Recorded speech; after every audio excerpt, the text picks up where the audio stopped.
Labor Department show consumer prices in July climbed 5.4% from a year earlier. The core inflation rate was a bit lower, 4.3%. That rate excludes food and energy. Rising prices, lots of reasons. Ash, good morning to you. Americans' frustration with rising health care insurance costs threatening to bubble over at the ballot box in November. President Biden says tackling inflation is his administration's top domestic priority. You're standing in a grocery store. You pick up something you buy every week, bread, butter, whatever it is. You already know the price. You've been watching it climb for years. Except lately, you've also been hearing that inflation is slowing down. The numbers are better. The headlines say the worst is over. So you look at the price, and it hasn't come down. Not this week, not last month, not at all. The explanation most people reach for is straightforward. Prices went up because of inflation. Supply chains broke, cost rose, companies had no choice. That part is real, but it's not the whole picture. For most of the last century, there was a pattern. Input costs rise, companies raise prices. Input costs fall, competition pushes prices back down. It's not instant, it never has been, but the direction was predictable. Cost and prices moved together, with a lag. After 2020, that stopped happening. Between January 2020 and January 2023, grocery prices in the United States rose roughly 24%. The reasons were real. The pandemic disrupted supply chains, labor markets tightened, energy costs spiked. Russia's invasion of Ukraine drove up prices for wheat, fertilizer, and fuel. Companies were absorbing genuine cost increases and they passed them along. But then the supply chains recovered. Shipping costs dropped. Commodity prices for things like wheat and wood pulp fell significantly. The input side of the equation started to normalize. What happened next is what didn't happen. Prices should have started easing. In the old pattern, they would have. Slowly, unevenly, but directionally down. They didn't. According to the Economic Policy Institute, corporate profits accounted for roughly a third of the total increase in the price level between late 2019 and mid-2024.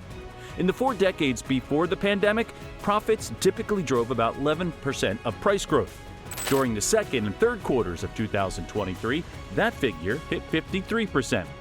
More than half of the price increases during that period weren't coming from higher costs. They were coming from wider margins. Why didn't competition bring them back down? In theory, it should. One company raises prices too high, a competitor undercuts them, and the market self-corrects. But that mechanism depends on something that's been quietly disappearing for decades. Take diapers. 2 companies, Procter & Gamble and Kimberly-Clark, control about 70% of the U.S. market. Between 2021 and early 2023, the cost of wood pulp, a key input in diapers, surged nearly 90%. Diaper prices rose more than 30%. Then wood pulp prices dropped 25%.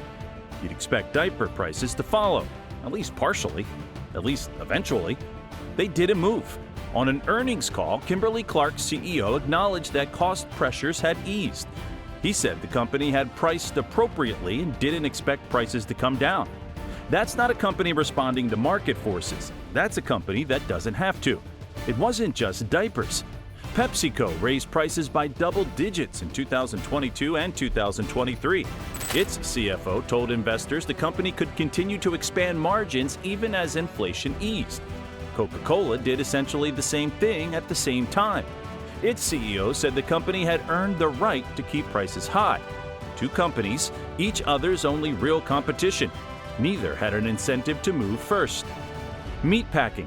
4 companies process roughly 80% of the country's beef. Airlines. 4 carriers control most domestic routes. Consumer goods. A handful of parent corporations sit behind dozens of familiar brand names. In concentrated markets, the competitive pressure that's supposed to push prices back down doesn't exert the same force. Companies hold prices. Their competitors hold too. Not because they're coordinating, because the structure of the market makes it rational for everyone to stay put. And then there's the version of a price increase you don't see on the receipt. A bag of chips that used to weigh 10 ounces now weighs 8. A container of orange juice drops from 64 ounces to 52. The price on the shelf looks the same. The amount you're getting isn't. An estimated 33% of grocery items have been affected by this kind of downsizing. Among selected national brands, the average size reduction has been close to 15%. Some products have shrunk by more than 30%. It's a price increase that bypasses the sticker entirely, and it compounds.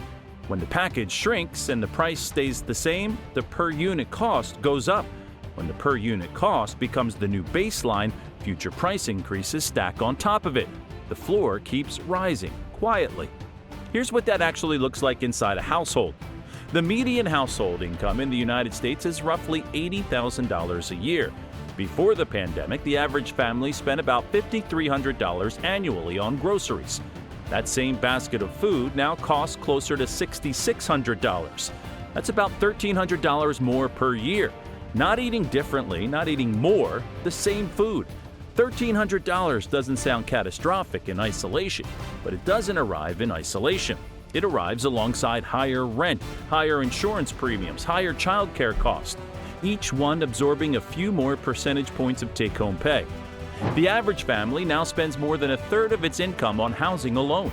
Add groceries, transportation, and healthcare, and the share of income that's spoken for before a household makes a single discretionary decision keeps growing. For families earning above the median, that squeeze is annoying. It changes vacation plans. It delays a renovation. For families earning below it, the math is different. There's a threshold, and it's not a dramatic one, where an extra $100 a month on groceries is the difference between having a savings cushion and not having one, between absorbing a car repair and putting it on a credit card at 25% interest, between paying a medical bill and letting it go to collections. About 37% of American adults say they would struggle to cover an unexpected $400 expense. That number hasn't moved much in years, and every price increase that doesn't come back down makes it a little harder for it to improve. None of this feels like a crisis in any single moment. It's the slow compression of the space between what people earn and what it costs to live a normal life. No single price increase causes it. The accumulation does. The same dynamics show up beyond the grocery aisle. Healthcare, housing, insurance, markets where switching is hard and alternatives are few. Prices go up when costs rise. They rarely come back down when costs fall.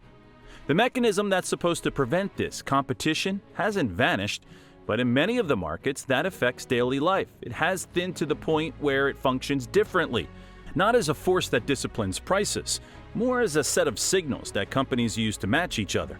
So the next time someone tells you that inflation is under control, pay attention to what that actually means. It means prices aren't rising as fast as they were. Doesn't mean they came back down. And the system that was supposed to bring them back down may not work the way most people assume it does. The prices went up for a reason. They stayed up for a different one. Where have you noticed this the most in your own life? Let us know in the comments.